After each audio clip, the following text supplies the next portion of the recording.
Hello, hello, hello, everyone, and welcome to episode 4 of Working Out with Darius. I'm very excited tonight. We have music therapy. We're going to be talking with Gregory Douglass, who is, I'm having such a fan moment with having him on the show. I'm such a fan of his. So work with me as I get through my jitters of talking to him, because there's so much of his music that has really touched me, and we'll get into that. And then also, really, really good friend of mine, Tabatha Robinson-Scott, dance educator, arts advocate. She's a beautiful Black woman and definitely someone that is on my team and in my corner. And we're going to talk about mental health and how it affects her work in dance and things like that. So we are going to get started. One of the things that I want to do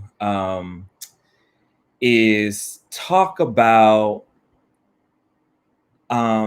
what consistency looks like for someone like me who is diagnosed with bipolar 2. So one of the things that I normally do is I normally will have a dance clip every week. Like I had started doing that. And something struck me, because one of the things that I want to do on the show is I want to remain authentic in everything that I bring to the show. So part of the reason why we're having this discussion is to normalize conversations around mental health. And a part of that normalization is understanding the things that people who manage their mental health deal with. So the other night on my Instagram, I posted that I woke up at 2:00 in the morning, wide awake. What happened was I had tried to a part of my medication process is before I go to bed, I can take medication or whatever to put me to sleep. And for some reason, well, I shouldn't say for some reason, it is very normal for me to wake up in the middle of the night. So 2:00 in the morning, I'm wide awake.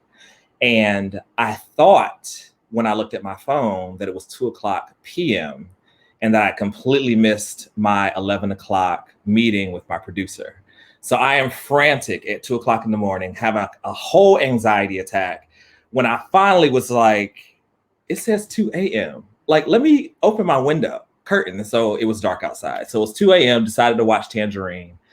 And what I did on yesterday was I went to a tea dance. And anyone that loves me knows that I love dancing. And that's one of the reasons why I do the dance clips. But having the episode that I had last night, being up for most of the night and getting up today, dancing was not the thing that did it for me.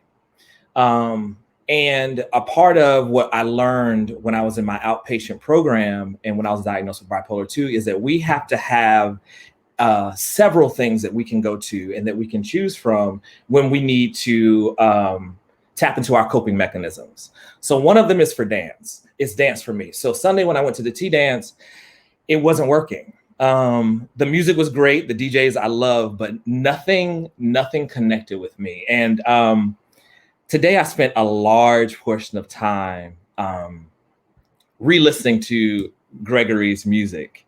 And I realized that dance definitely moves me, moves my body, but music and lyrics moves my spirit. And that's really what I needed. So I'm going to share with you a song that he does that I absolutely love. And we're going to watch this short clip and then we're going to bring him on.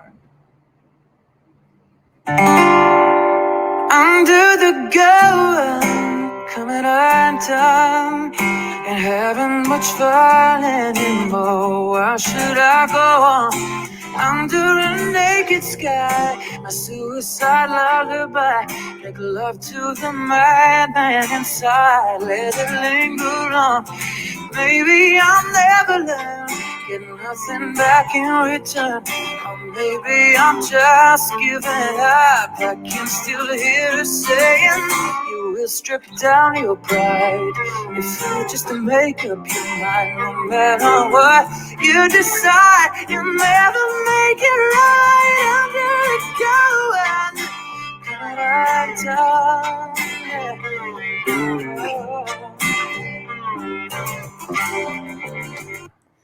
Welcome, Gregory Douglass.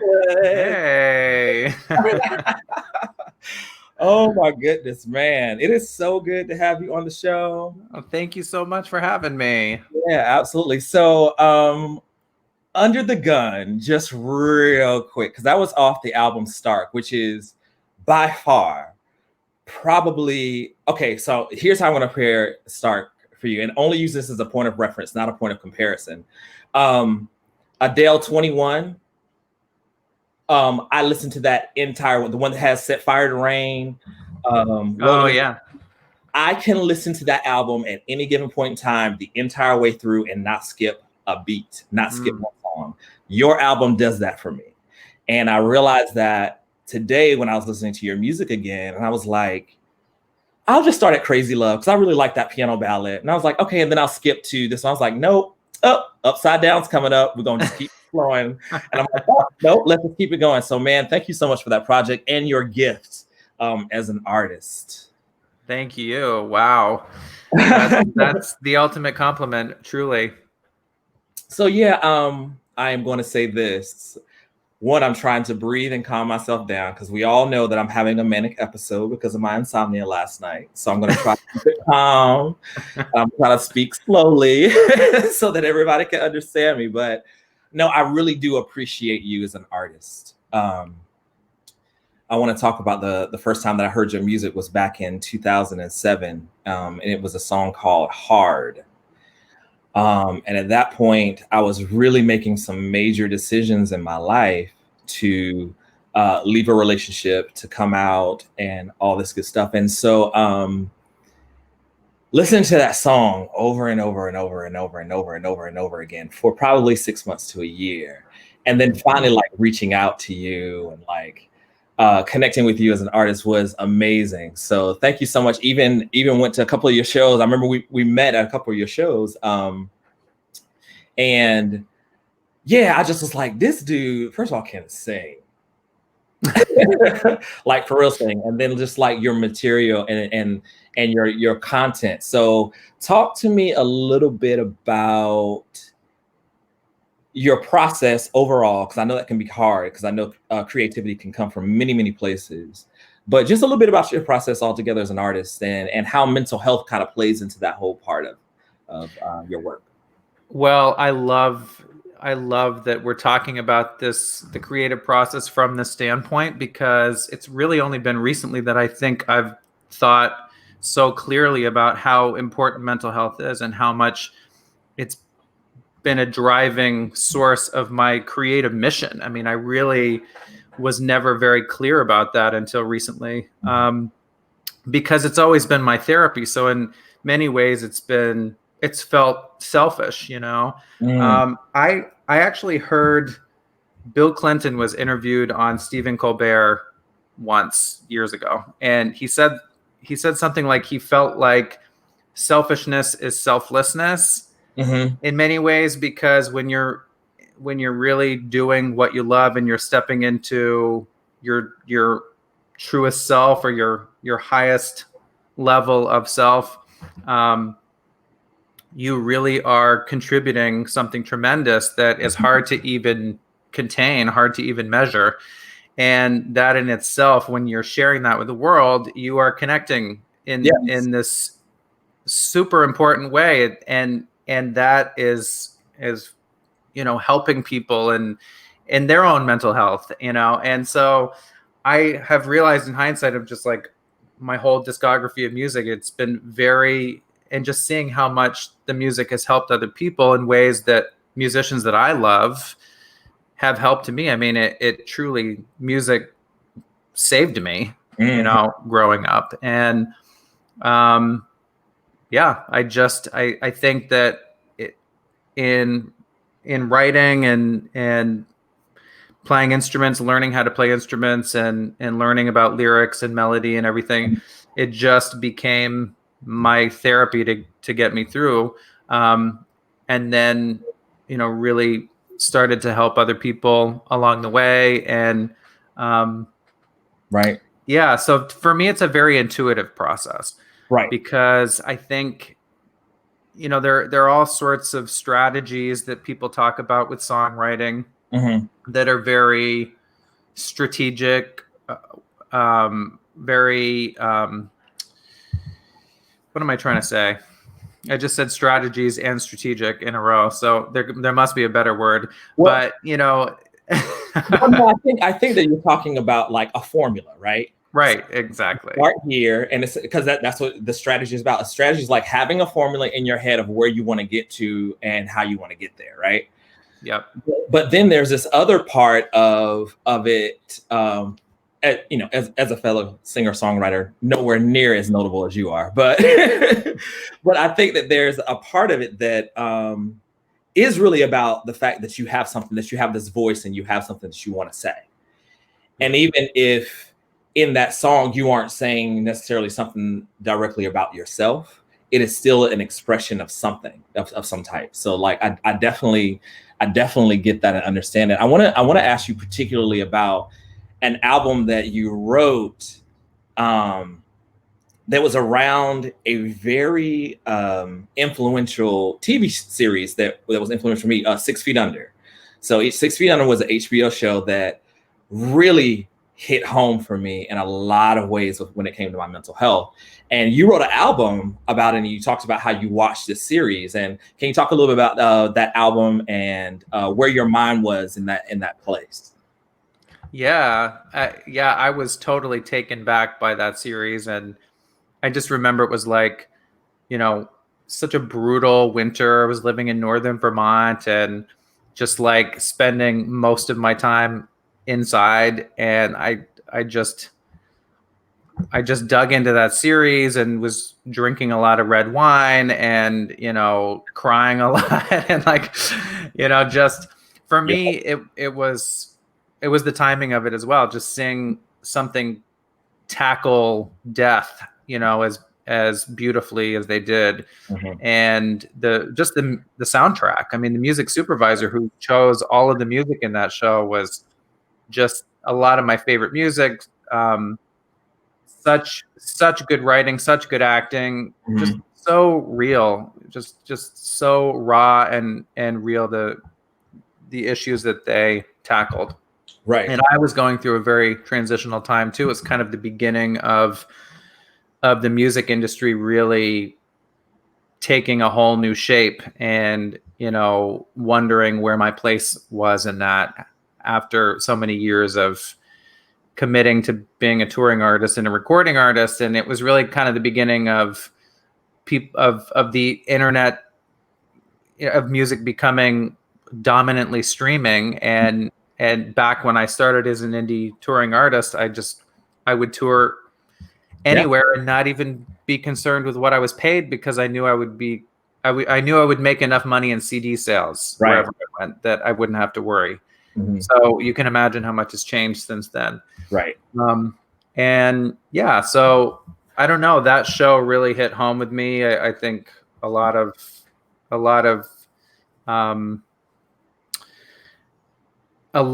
of discussion and symbolism with just death in general. It's just like the transition of things, the end of one thing and the birth of another. Mm-hmm. I think what particularly interests me in that album now is that as we're experiencing COVID, and you and I had a conversation on yesterday, we talked about how we're all grieving. We're grieving this normalcy that we've had, and that's why it's almost like literally, if you think about it, think about the funeral where someone is completely acting out and they're screaming and they're crying and they're throwing themselves on the casket. But that's what you see when you're out in public. Like, people are refusing to wear masks. They're refusing to let go and really embrace where we need to go in order for things to become some sense of normal again. Yeah.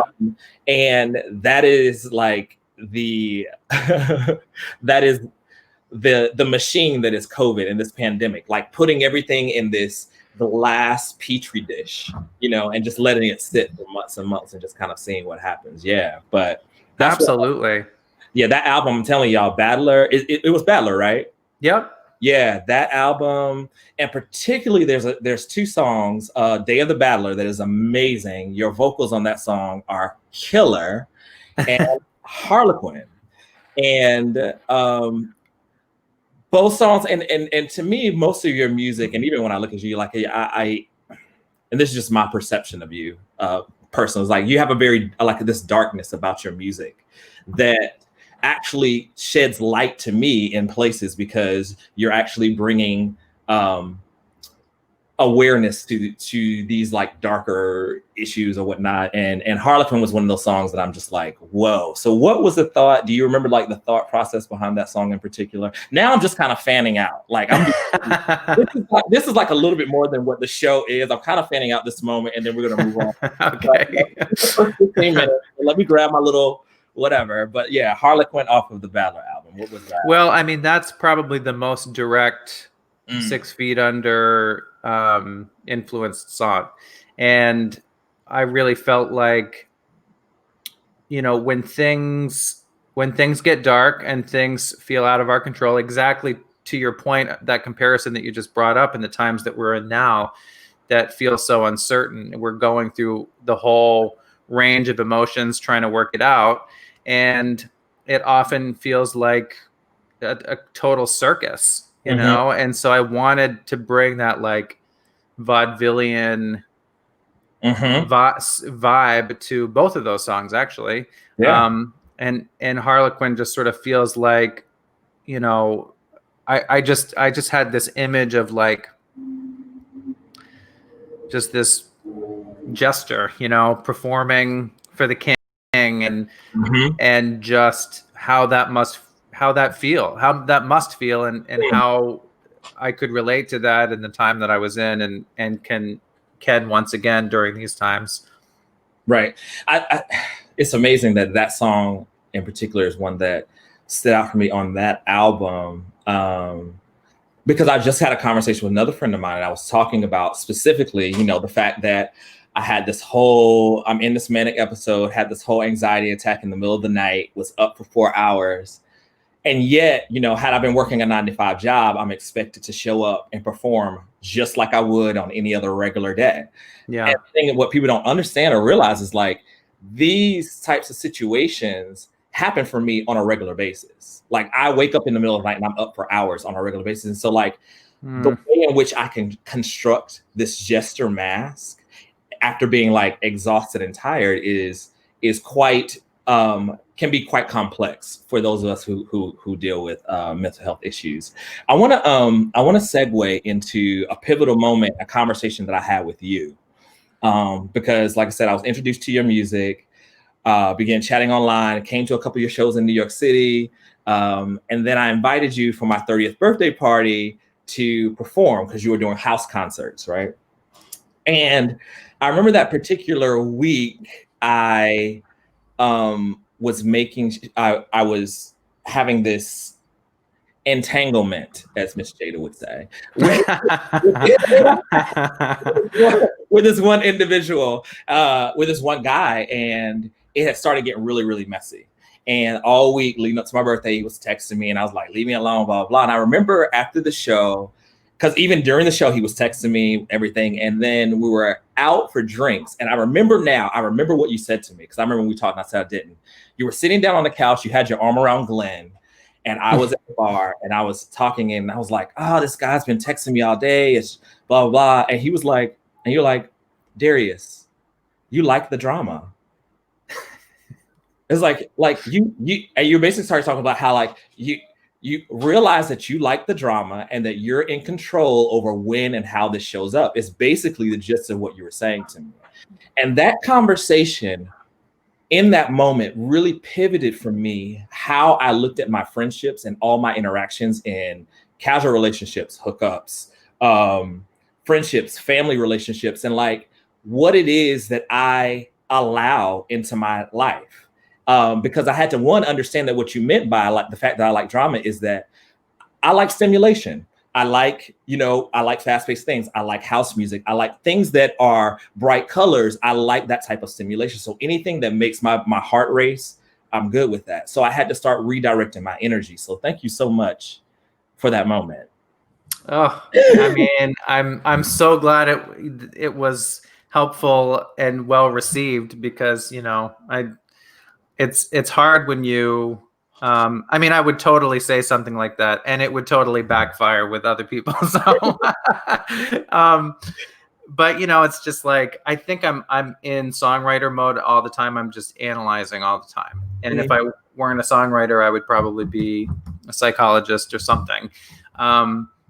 Because it's just, that's the lens I view the world through. And I think that I can certainly relate to that too. It's easy for me to call someone else on stuff that I can relate to. And I've had to do a lot of work myself around that kind of realm.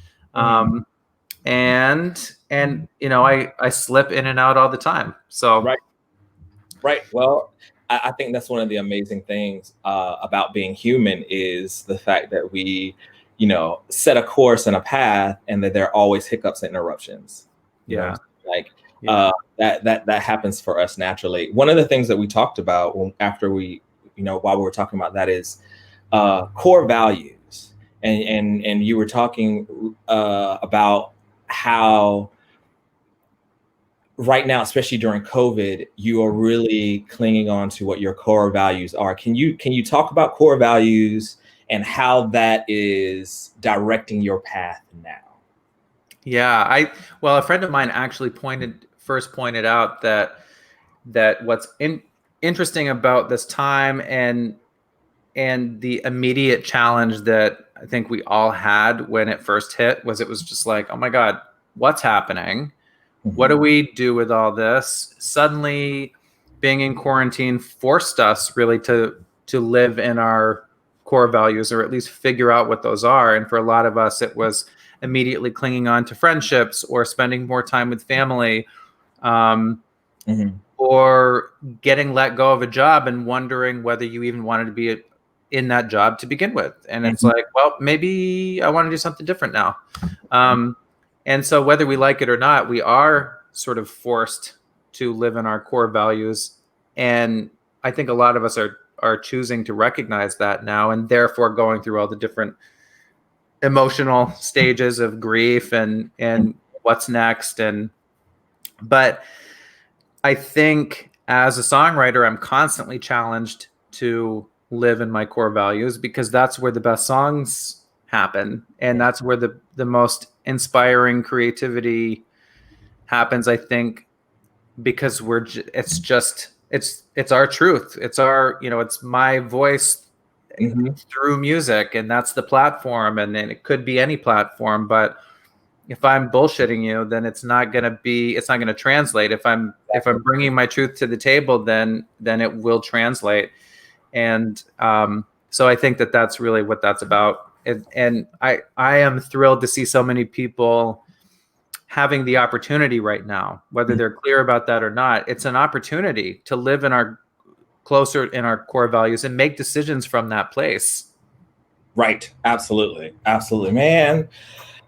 Wow. I am so excited again to have this conversation with you. Definitely going to continue the conversation here in a little bit, because when we talked, you told me about, because one of the things that I don't realize sometimes is how, and this is totally from my own perception of myself, how close I become to people. So like there was a time where you and I were fairly close, talking on a regular basis, and I was, we were friends. Like I shouldn't say we are friends, and I didn't realize how much your friendship meant to me until like you were telling me about a song that you had written. And we'll go into that. Whiteout. Yeah, we'll go into that once I bring you back and talk to Tabatha, because I was totally floored when you told me about the song. So, but yeah, we're gonna bring Tabatha back towards the end. We're gonna move into that. Thank you so much, Gregory. You're amazing. Well, thank you. So are you, my friend. Thank you. And we'll see you here in a little bit. Okay.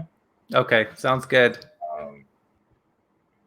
Awesome. Everyone, that was Gregory Douglass. I'm so happy to have him on the show. Like I said, a lot of that was my fandom, but a lot of my fandom is also tied into my mental health, because I'm a consumer. Like once I get on something, I will consume until the day is done. So I am extremely excited about our next guest as well. And I'm actually going to see if I can play a clip. It's Tabatha Robinson-Scott is an amazing dancer, performer, dance educator. I'm going to try to play a short clip of one of her a piece she choreographed, but Facebook sometimes does not act right. So y'all bear with me for just one moment. And it's not acting right, and we ain't gonna do that. We just gonna move it all through. So we're just gonna go ahead and bring on Tabatha. Hi. Hey, it is so good to see you, beautiful. So good to see you. Let me check that shirt. Just go ahead and yes. Oh, wait. That's the video. What? Oh, it's the video. You know what? And yeah, it wants to play. The minute that I don't want it to play is the minute that of course. Yeah. Of course. It's fine. Thanks, Facebook. So tell me, how are you? Tell everybody real quick, like who you are, what you do, where you are in the world, like your physical location, and real quick, yeah. Well, I am a dancer, choreographer, and mostly an educator. I started dancing at a very young age. It became extremely therapeutic to me from the very beginning. And it was just something that I was passionate about at a very early age. My mom likes to tell the story of the first time I was on a stage. She saw the lights come up on my face. I was 2 years old, and she saw the look on my face, and she was like, I'm going to be stuck doing this the rest of my life. Like she knew that I was in for the long haul. But I fell in love with teaching in my teen years. I started assistant teaching, and I went to school, did my bachelor's and my master's, and also really fell in love with education and education psychology. And I knew how helpful dance was for me. So I wanted to make sure I instilled that in my students as well. So I grew up on the East Coast from Allentown, Pennsylvania. My parents are from the deep, deep South, and got a divorce in 2013, and then found myself kind of fumbling through, I know, yay, divorce. Found myself fumbling through who I was as an artist and trying to figure out what my career path was. And on a complete whim and out of angst and frustration, I applied randomly for a job in San Francisco that sounded too good to be true. And next thing I knew, I was flying out and interviewing, and I got the job, and that's where I am now. I live in San Francisco. I run a dance program at an independent school. It is an amazing institution. I got a brand new state-of-the-art dance studio. I teach about a third of the school. There's about 525 kids. It is represented by every zip code and every demographic, socioeconomic and racial, in the Bay Area, and serves over 72 counties, I believe. And it was a journey. I mean, it wasn't easy when I first moved out here. There's a big transition moving from east to west, but it was definitely something that I knew I needed to do. And as soon as I landed, I knew it was exactly where I needed to be. Awesome. You are amazing. And beautiful. You're just doing it. Thanks. So there's so many ways in which you can go in this conversation, because you and I met at Northampton Community College, particularly because you would come and get your coffee break and your I'm about to kill somebody break, and we end these conversations. And one thing that I quickly noticed about you is that how well you navigate very bureaucratic and political systems that I don't have the patience to do. So thank you for that craft and for teaching me, because I mean, there's a lot of ways in which watching you write your letters and conduct yourself in meetings has really helped me as well. But you have these intersection of identities, and even as an arts teacher, how that sets you apart from other educators, and being a Black woman, and being a woman, I don't want to talk about all your identities. You can talk about those. Just describe for me how COVID right now has caused you to look at yourself and your mental health and your state and all the things that you're dealing with, and in as many words as you want. Well, COVID was a much needed break for me. I was on a very, very strong hamster wheel, and I had many gears turning at the same time, wearing many hats, and was fully prepared to do it through the end of the school year. We had just come back from our national dance festival, and I had taken 24 kids across the country to Pittsburgh, which was monumental, and dancing and teaching master classes and flying back. So I was hitting the ground running, ready to come into the end of my year. And it was a stopping point because it reminded me of how much I love what I do, how I need to pace myself, how I need to take care of myself, and how I need to do that first. Because I'm a servant leader, I'm a servant teacher, so I serve my students, and I often forget to take care of myself first. And the COVID experience really reminded me of a time when I had a very near-death experience back in 2016, and I had to stay home to rest, to recover.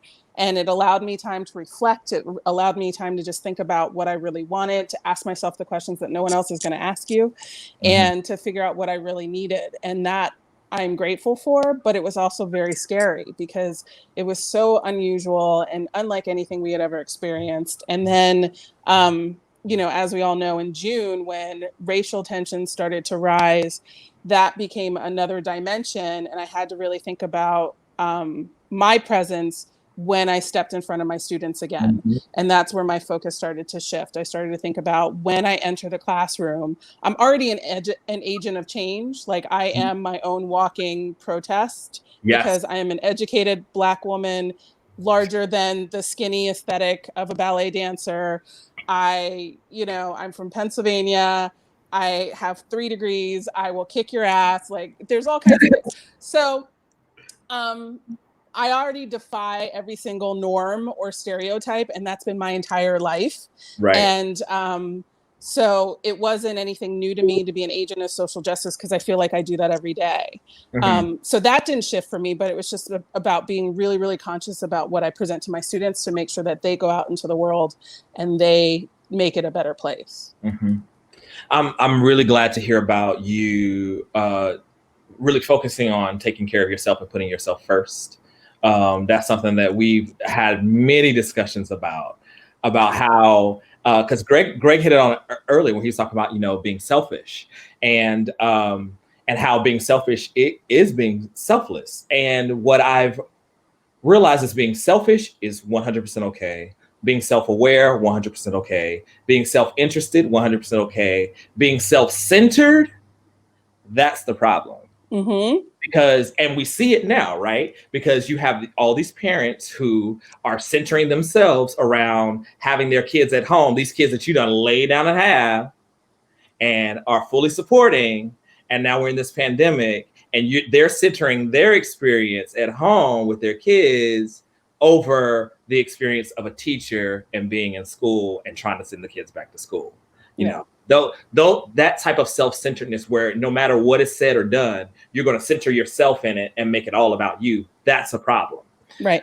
Being able to take inventory of yourself and see where you fit in a larger piece and a larger community, I think is 100% exactly what you're talking about, what you've done and what you've also encouraged me to do. And I appreciate that. Like, hearing you, one of the things that sticks out about you is hearing you talk about your having a top 10 list when it comes to dating. Yeah. Right. Having that top 10 list. And I forgot your rules. I think it's like, if you could hit 5 or 3 of the top 10, then. Oh, no, you have to have a 90%. Oh, okay. Yeah. Like you can't be coming in with 7 out of 10. You need at least a 9 out of 10. Exactly. And I'm so glad that you were open about your near-death experience. Well, no, it wasn't a near-death experience, excuse me. So let's talk about that a little bit more because you kind of glazed over a little bit. Only if you want to, because I don't. Oh, absolutely. Okay. I'll talk about it. Okay. All right. Yeah. So I have a severe nut allergy, which some people make very light of, but it is severe. And I had a product that was supposed to be nut-free. It declared it on the label. I had less than a half a bite, and I immediately went into full-on anaphylaxis. I managed to get myself an EpiPen. I managed to get myself to a doctor, which was around the corner from my job. I was leaving work when it happened, and I went into full unconscious anaphylaxis. I was intubated. I was in a coma for 16 hours. I coded twice. So I literally died twice, and they brought me back. And I recovered. I woke up, and they were surprised. And they were surprised that I still had my mental and physical capacity because I had been unconscious and my oxygen levels were 0 for such a long time. And after that, it was a substantial amount of recovery time, more psychological than anything. But physically, it took a really long time to get to the point where I could have the same kind of stamina that I had prior to the accident. So that was, of course, a pivotal moment for me because, again, I was so used to doing so many other things.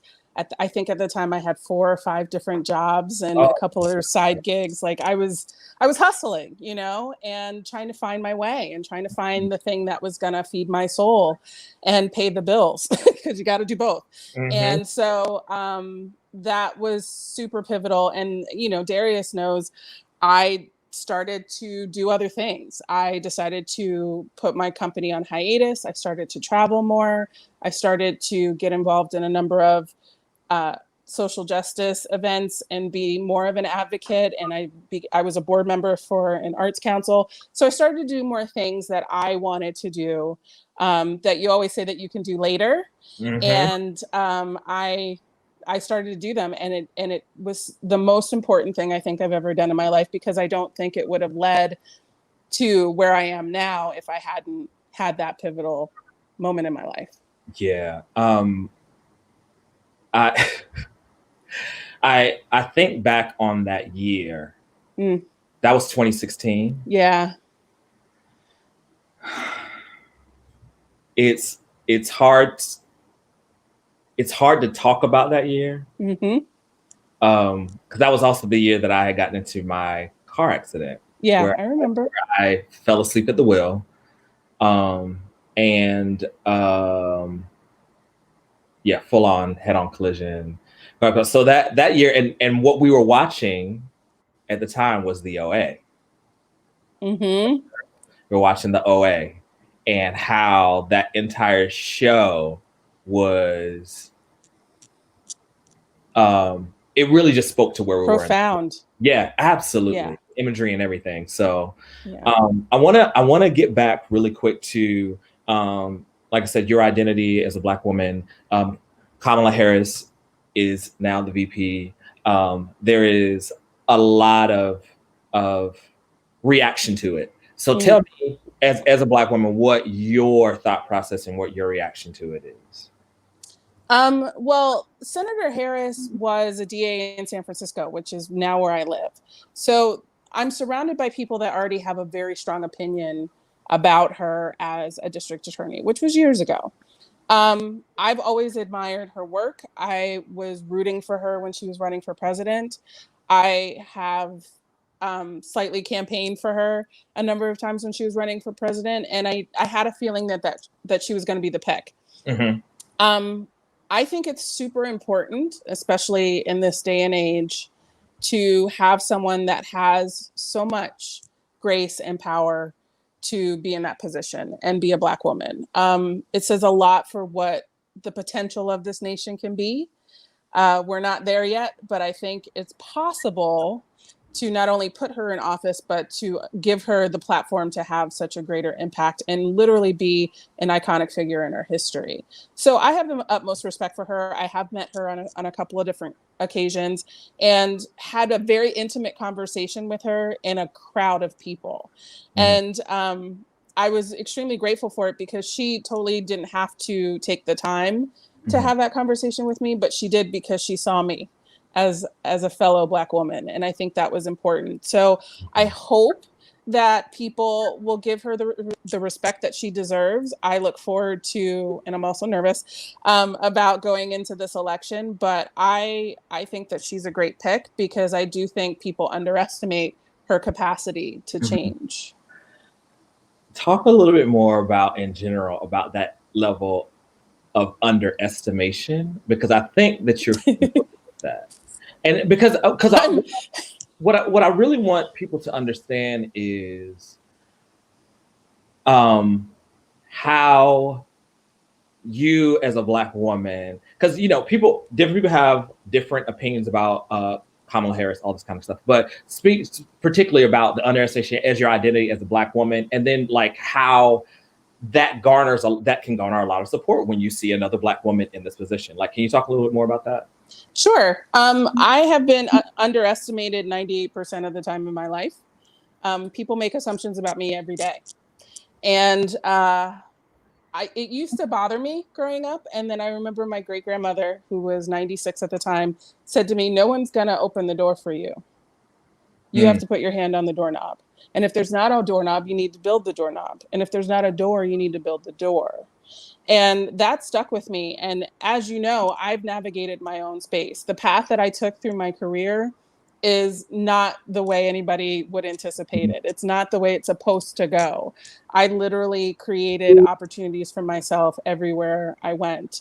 And when there wasn't any, I would start something new or find another way or go to a different state or travel more. And so I am used to people underestimating me so much that when they actually acknowledge or deem respect, I'm shocked, because it happens so often. And I've gotten quite good at throwing a little bit of shade and also making sure that people understand that I'm not someone to be reckoned with.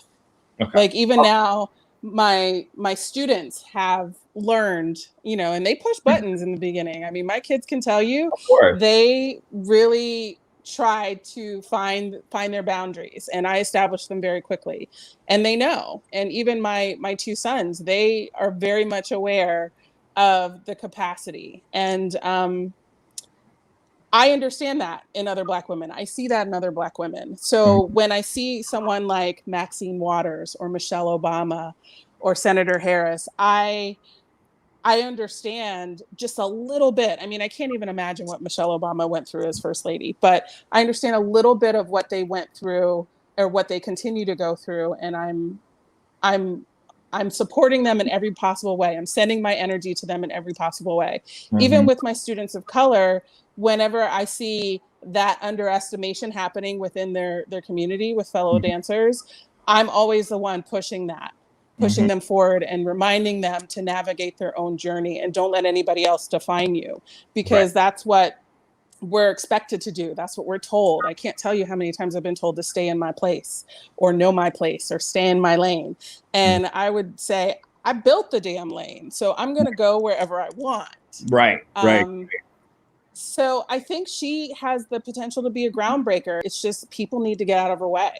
And I think that's super important. And I'm here, I'm ready to stand aside and push people out of her way. I see that.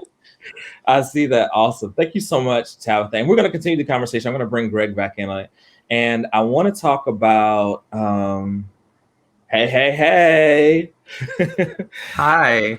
I want to talk about and really facilitate a conversation, because we've had to be very creative as creative artists during COVID. So can you talk to me about, so I know for me, the initial shock of like going into quarantine and all that kind of stuff was like, okay, WTF is going on? And it caused me to, like, I went through this series of things, coping mechanisms and things that I leaned towards when it came to my art and my craft. So if each of you could just tell me, like, COVID hit, pandemic, what did you, for your creative passion, your creative energy, what did you go to? Who or what did you lean on? Or what did you get energy from or inspiration from? Or continue to during the pandemic? Greg, you want to go first? Well, I know that it was a rush of ideas, and for the first time I felt like, wow, the whole world is experiencing the life of an artist right now. The complete uncertainty, the total inconsistency, the needing to live in your core values, I actually felt some relief initially that I didn't feel so alone, because it's been rough. It's been a hard road. And I just felt like, wow, people need what I have to offer right now, and what so many of, brilliantly creative people and friends that I have, it's like need to rise to the occasion. So I felt almost a creative responsibility, and yet also it felt like, a much more natural time to show up. And so there's been a lot more collaborating. There's been a lot more, like, I felt less afraid to reach out to people even. I did this cover song we were talking about earlier, What the World Needs Now, because I just felt like this song, is needs to be revived. And it was an opportunity to collaborate with someone that I've wanted to collaborate with for a while. So it was like a remote quarantine collaboration. And it felt to me like people were much more open to that in general, and open to having these conversations and supporting each other in ways that we really should be doing all the time. But, it's like you said, it's, being on the hamster wheel. It's so easy to get caught up in the day to day. And so anyway, that's the gist of what my experiences have been. And I'm still feeling it. Like, oh yeah, I'm loving this. I'm loving being a part of this. I'm loving these conversations. I just want to be connected in a way that I haven't felt in years and years. So absolutely. Tabatha, tell us what have you been doing? How has COVID changed how you view your art, and what's been inspiring you? Like, where are you now? I went through all of the cycles, like the just laying around the house and staring at the wall, to I read 12 books over the summer. I went through a lot of wine we will not discuss. And I went through all of those different iterations, but then I realized that the one thing that made the most sense to me was to dance. And it was really the first time I had danced for myself. I'm so used to teaching and producing work for other people. I finally was just giving myself space to dance for myself. And that was pretty rewarding. And it's something that I did over and over and over again. And I took many classes. I think I just looked at the register. I took 64 classes over the course of this pandemic, all online, all in my tiny apartment, or on my back porch so my neighbors can watch. And I just took the time to really get back into my art, because I was so used to churning it out and producing and feeding and supplying people with what they needed. I had to turn around and do that myself. So I became my own student in a way. And that was really great. And just connecting with people. I had conversations with people for hours and hours and hours, which normally you can't have because everybody's doing their own thing. And so just to have conversations about art and work and where our field's going and what hasn't been working, and now we're faced with it and how do we change it? Those are the conversations that I found the most valuable, because I felt like, again, like Gregory said, I was connected finally in a different way, in a way that I needed to feed my soul so that I can feel like I can go on, because it's scary. Absolutely.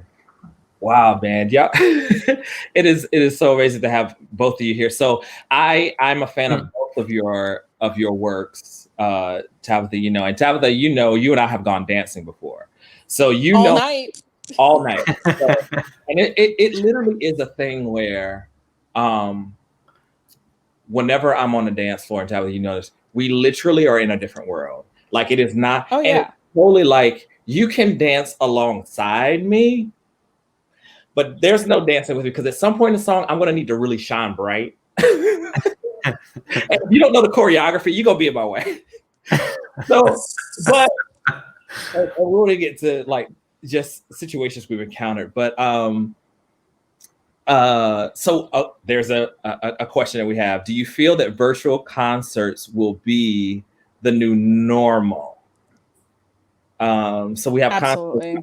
Yeah. I think that's where it's going. Greg? Yeah, probably for a while, certainly.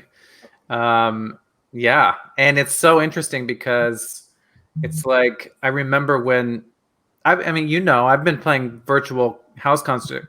I've been playing house concerts, but virtual concerts for years, Yeah. and having a really hard time getting anyone to take me seriously with the virtual. It's just like, so I've kind of done it as like fundraisers, for albums and that kind of thing. Mm-hmm. But other than that, it's been, I never thought it would be a thing Yeah. to what it's become. But I think it's great because we're finally using this technology for good reasons. Yeah, absolutely. And I think it has the potential to reach greater audiences. Yeah. I know with certain professional companies during the pandemic, they've been releasing full-blown pieces that we would never get to see unless you pay the $100 or whatever to go see the performance live. So having that kind of access, I think, is something that's new and exciting, and I hope people will use that as a medium as we go forward. Absolutely. So I talked a little bit earlier about how when I went out dancing on Sunday to the tea dance, it was so weird. And the way that I described it to a friend of mine was, how when a limb goes numb, like your arm goes numb and it starts to tingle and you can touch it and you should be feeling something, but you get that feeling like there's nothing there. That's what it felt like. It felt like the music was bouncing off of my body, and how I would normally respond to it, I knew that I should have a response, but that was just like not even there. And it caused me to go into this anxiety attack, and I ended up leaving. And so I want to talk to you about, and I shared, when I can't dance, just music moves me. Greg, when you can't, if you can't sing or play, what are some other things that you go to that give you passion, or that can really kind of reignite, or just kind of really hold you in the space of just being vulnerable? Sex. Oh, I mean, I don't know. We'll keep this PG, but I mean, for real, like, I think it was only the past few months where I'm just like, oh, when people ask me usually like, well, what do you like to do outside of music? Like, what do you do for fun, recreation, and I'm like, I guess sex is my favorite recreation. I mean, really, like, other than that, it's just like food. I love cooking and dinners with good friends and good wine. Cooking has become a much more of a fulfilling creative outlet that feels like it's just you get to look forward to it several times a day. Right. But same with sex.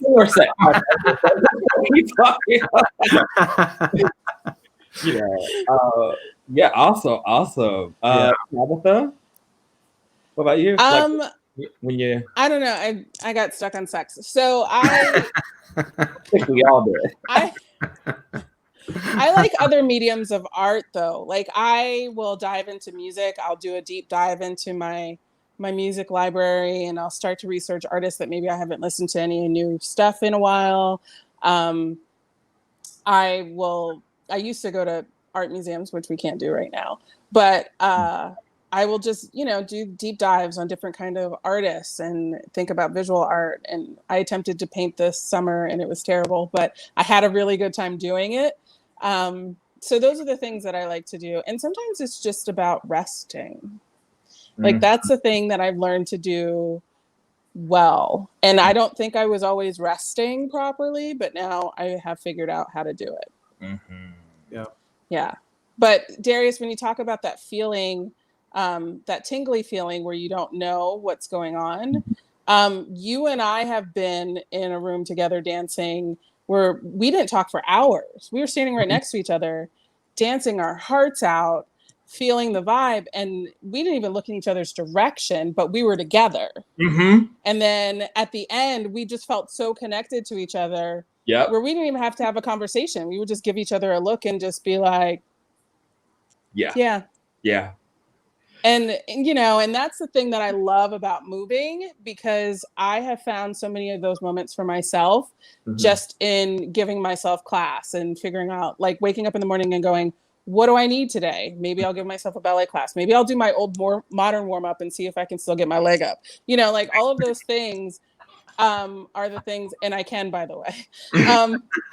All of those things are the things that come up for me. So I know that feeling well, and it's a good feeling. And I know it kind of caught you off guard, but that's the way dance performers feel when they are on stage. Like you can't feel your limbs, you know, they're moving and you know you're articulating movement, but there are some moments where your body is not connected to your spirit. It's just it's levitating on a whole nother level. And I was talking to someone about that the other day, about, because he's a professional basketball player, and I said, do you get that feeling like right before you go on stage or right before you go on the court, do you, like, where you feel like you're going to throw up and you can feel every cell in your body? And he was like, yeah, you get a little nervous. But it's not the same, because it's the individual person. Like when you're on a team, it's everybody working together. But when you're dancing, it is all you.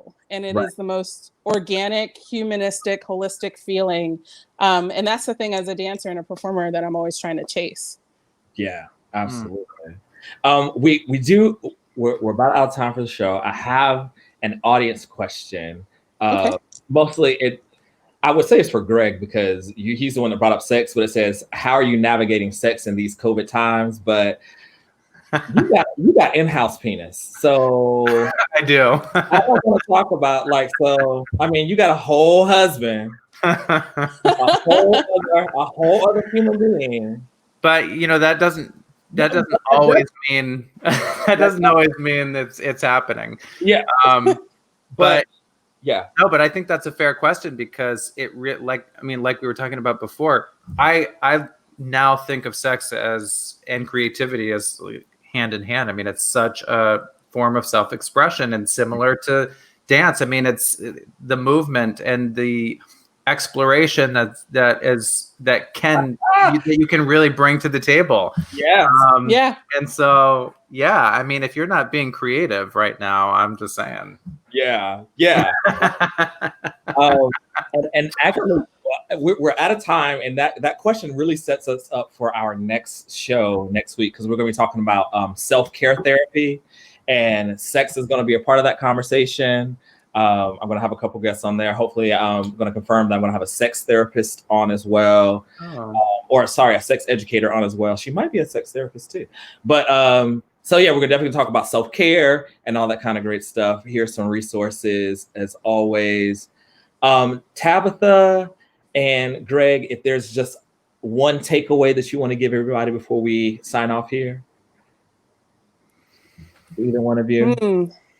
I would say to remind people to feed your soul. No one else is going to ask you what you need. You need to ask yourself, and do it every day. Do it often as you can. When you feel something happening, trust your gut, listen to yourself, and feed your soul, and whatever that means. Yeah. And I would add to that, like, get involved, have conversations like this. This is feeding my soul right now. It's just, you know, I love the times that we're at right now. I feel like I've been fortunate enough to have a platform like music to really use my voice, and yet I see in hindsight how silent and complacent I've been in so many other ways. Wow. So I don't want to be anymore. I want to speak up even beyond the shield and the protection of music. And I want to have conversations. I want to be involved. I want to be connected. I think that's what we all really live for at the end of the day. So I'm grateful for this. And you know, I'm glad to know you both. Yeah, absolutely. The two of you hang on, because I'm going to get y'all connected, because Greg's going to be in San Fran and Tabatha lives in San Fran and all that kind of great stuff. You used to do a social distancing wine night or something. Yeah. No sex. Yeah. No. I think we both are good in that category, and we're going to leave it right there to our episode. Thank you all so much for tuning into this episode. You can definitely connect with Tabatha and Gregory through City Love Speaks. Join us tomorrow night for our City Love Speaks episode at 8 p.m. Eastern Standard Time, 5 p.m. Pacific. And yeah, we'll just take you out with another song by Greg that I absolutely love. So yeah. Well, she wanted to be with me, but she wanted to sail the sea and make her grandfather proud the way your father did in 1960. Like I said, she wanted to be with me, but she wanted to sail